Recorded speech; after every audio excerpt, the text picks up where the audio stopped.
Picture चालू करो बे। चलो भाई देखो अब मैं क्या करता हूँ। आज हमारी चर्चा का विषय ये कि प्रधानमंत्री नरेंद्र मोदी के 11 साल का कार्यकाल हो चुका, तीसरी बार मुख्य प्रधानमंत्री बने तब से 1 साल पूरा होने को है। इन 11 वर्षों में आपके हिसाब से देश के मध्यम वर्ग को क्या मिला? बहुत कुछ दिया प्रधानमंत्री जी ने। जब से 2014 में प्रधानमंत्री जी आए हैं माननीय मोदी जी, तब से लगातार हमारा देश विकास के ओर अग्रसर है। अच्छा। और आज आप विपक्षियों ने सारी पार्टी इकट्ठा होने के बाद भी अगर आज जनता ने तीसरी बार माननीय प्रधानमंत्री जी को, मोदी जी को प्रधानमंत्री बनाया है, तो उसका एकमात्र मकसद ये है कि आज एक आम पब्लिक को सड़कें दिख रही हैं, डेवलपमेंट्स दिख रहे हैं, स्कूल दिख रहे हैं, कॉलेज दिख रहे हैं, हर तरीके से।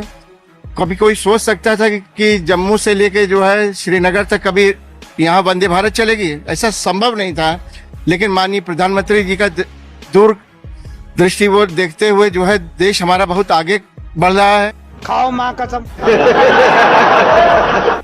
और लगातार आप सड़कों पर देख लीजिए, हमारे यहाँ प्रयागराज में अभी 2 महीने पहले महाकुंभ का आयोजन हुआ।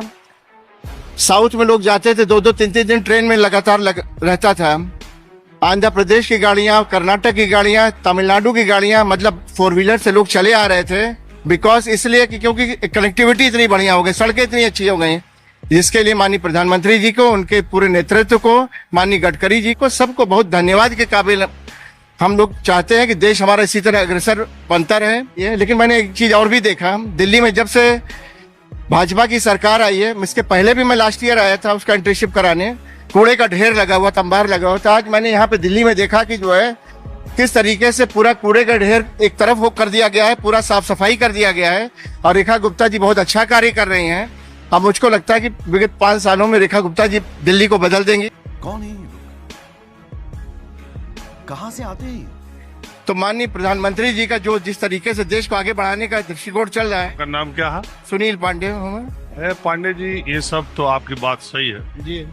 ये प्रयागराज जो लोकसभा है जी। वो बीजेपी इतने ज्यादा वोटों से हार क्यों गई तब? अभी मजा आएगा ना भिड़ो। हार गई थोड़ा से, जो मुझको लगता है कि पार्टी में कुछ अंदरूनी मतभेद रहा होगा, जिसकी वजह से योगी जी ने जितने टिकट फाइनल किए थे वो सब टिकट नहीं दिए गए, जिसके कारण बीजेपी हारी है। मैं तो स्पष्ट रूप से कहना चाहता हूँ। आप तो मोदी जी की तारीफ कर रहे थे, मैं तो बता रहा हूँ, आपने यूपी की बात की, मैं बता रहा हूँ योगी जी ने जितने टिकट फाइनल किए थे उत्तर प्रदेश में, देखिए आप मोदी जी की तारीफ कर रहे थे, अब योगी जी के टिकट पर आप हार गए। प्रयागराज कैसे हार गए? प्रधानमंत्री के लिए आपके बगल में जो फूलपुर है वो हारते हारते किसी तरह बची। बिल्कुल आप सही कह रहे हैं। उसके बगल में प्रतापगढ़ हार गए। अरे बाप रे, ये तो धोती खोल रहा। उसके बगल में अमेठी हार मैं गई, बता, उसके बगल में सुल्तानपुर हार गई, मैं बता, उसके बगल में अयोध्या हार गई। बीजेपी लाइन से हारी क्यों? विपक्षी ने जो है लास्ट मोमेंट पे जो संविधान जातिवाद फैलाया जो है, उसके बाद भी मैं आपको कह रहा हूँ, सब कुछ करने के बाद भी इंडिया अलायंस ने जो है तीसरी बार प्रधानमंत्री जी बन रहे, तो समझ लीजिए कि देश की जनता उनके पक्ष में है। वो सब आपकी बात जायज है, वो खुद ही है तीसरी बार रिकॉर्ड बनाया, 2 बार सीट इतना ज्यादा कोई पाया। लेकिन आप मुझे बताइए प्रयागराज में क्यों मोदी जी के कैंडिडेट? मैं बता रहा हूँ ना सर, बता रहा हूँ। अगल बगल की सब सीट हार गए क्योंकि योगी जी ने जो लिस्ट दी थी वो फाइनल लिस्ट नहीं हुई है, जिसकी वजह से रिजल्ट देखने को मिला है। तो ये वहाँ क्या नाम है, उत्तर प्रदेश के विधानसभा में भी ऐसा कुछ? सर विधानसभा में ऐसा कुछ भी नहीं है। योगी जी ने माननीय प्रधानमंत्री जी के समक्ष जो मीटिंग हुई थी इलेक्शन के बाद, उसमें अपनी सारी बात रखी थी। उसी के बाद से यार पांडे जी, हम पत्रकार हैं, हमको उस मीटिंग की बातें नहीं पता, आपको कैसे पता? सब पता है, हमने बोला ना उसको, आपको सब पता है। जो नड्डा जी ने कहा था कि मुझे आरएसएस की जरूरत नहीं, उनको एहसास हुआ कि आरएसएस की जरूरत है देश को। अबे साले, एक गृहिणी के तौर पर प्रधानमंत्री मोदी जी के 11 साल के कार्यकाल को आपने कैसा देखा? कुछ नहीं पता, हम हाउस वाइफ रहते हैं। आपके किचन का बजट, आपके बच्चों की पढ़ाई लिखाई, शादी खर्चा, आपको कोई परेशानी या सब बल्ले बल्ले? बल्ले बल्ले बल्ले बल्ले बल्ले बल्ले सब बढ़िया बढ़िया। आपके घर में बिजनेस है, नौकरी है क्या? दोनों है, इनका बिजनेस है, बेटे की नौकरी है। तो आपके पति के बिजनेस में पिछले 11 साल में बढ़ोतरी हुई, घटोतरी हुई, वही है?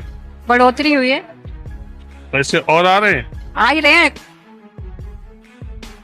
2014 जब से मोदी जी प्रधानमंत्री बने तब से देश की राजनीति, समाज, परिवार में ऐसी बात हो गई है कि एक धड़ा मोदी जी गलत करें, सही करें, जो कहें, वो कहते हैं ना, खाता न वही जो कहें वही सही।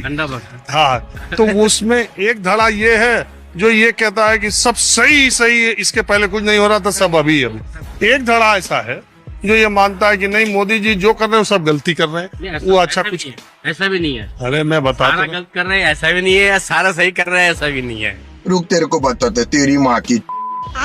उनके थे खुद ही नए कई नेता कहे असल में आजादी हमें 2014 के बाद मिली। आप बताइए। नहीं, ऐसा कुछ तो नहीं है।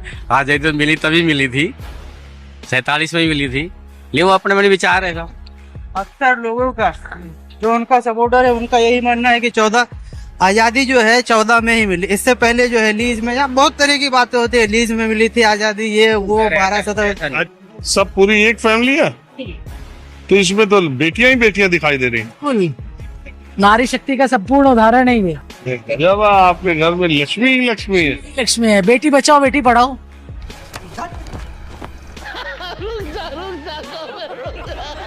और कुछ काम से कोई बात नहीं अंकल, आप ये बताइए कि मोदी साहब के 11 साल पूरे हो रहे, तो मैं समाज के हर तबके से थोड़ा बातचीत कर रहा हूँ। तो आज मध्यम वर्ग से मैंने बात करने की कोशिश की। मध्यम वर्ग की जिंदगी में 11 साल ये कैसे रहे, आप क्या मानते हैं? मध्यम वर्ग के लोगों के लिए 11 साल बहुत अच्छे रहे। कंट्रोल कहते उनके विरोधी कहते हैं कि महंगाई तो रॉकेट पकड़ ली। सवाल ही नहीं उठता है। हर चीज कंट्रोल में, crime is also in the control. और आप क्या मानते हैं? है, महंगाई कंट्रोल में है। कुछ चीजें बीच बीच में देखिए, सीजनल फ्लक्चुएशंस आते हैं, क्रॉप प्रोडक्शन है, बहुत सारे फैक्टर्स होते हैं, इसमें सीजनल फ्लक्चुएशंस आते हैं। बट ओवरऑल अगर आप देखें 11 साल में मोदी जी का अचीवमेंट तो बहुत जबरदस्त अचीवमेंट है। चाहे आप इंफ्रास्ट्रक्चर फ्रंट पे देखिए, चाहे आप इकोनॉमिक फ्रंट पे देखिए, सोशल फ्रंट पे देखिए, क्राइम फ्रंट पे देखिए, बहुत सारे फ्रंट्स में आप देखिए। कैसे कैसे लोग रहते हैं यार यहाँ पर। कश्मीर को मिला दिया और क्या चाहिए।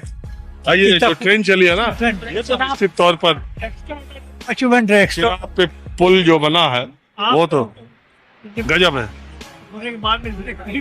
बिल्कुल बिल्कुल। कल मैंने अपने कार्यक्रम में भी बोला था, उमर अब्दुल्ला ने खुद ही कहा कि जो अंग्रेज न कर सके वो मोदी जी ने कर दिया। बहरहाल शहरी मध्यम वर्ग की राय आपने देखी।